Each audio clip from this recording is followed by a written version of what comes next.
the 1700s, good about living, yeah?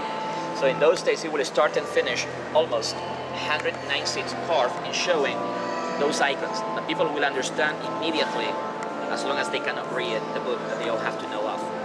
Organs, 2 of them.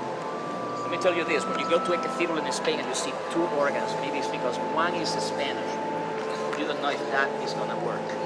So you must have a plan B. So plan A is Spanish, plan B Flemish. We got today a plan C, which is the one that you are hearing, it's the Japanese Yamaha. That in the 1700s, the Yamaha was the Spanish and the Flemish that were put up on the top. Everyday masses, right here. Monday, Saturday, take place in the choir, look in that choir part. Sunday, holidays, more people, more attraction. That this part facing east, that's where the sun rises from. So if ever the mosque, to conclude, if ever the mosque is not a church to be used every day, what could have happened? Mosque wouldn't be here. The mosque is not going anywhere if you don't use it every day. There's no UNESCO in the 13th century. You must use what you get. Best efficient ever is what they did.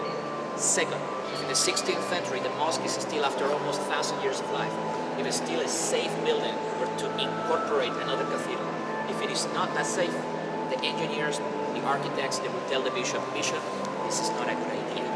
Either you knock the entire building down and we build a huge Gothic church or whatever, or we just there, begin to remove the columns and we see how the others react. So if the mosque is not strong enough to have a church, this is not going to happen. So thanks to the stability of the mosque, the church is in there.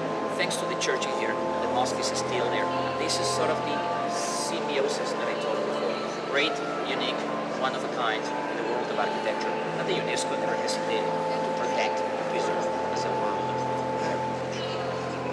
If I take a picture of the choir and I send it to you and I ask you, where was this picture taken? You probably say Westminster, Notre Dame, Salamanca.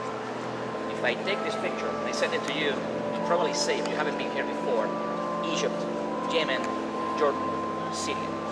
Now you go home, your trip is still in your mind, as I said, and I'm going to send you the pictures again in 20 years' time.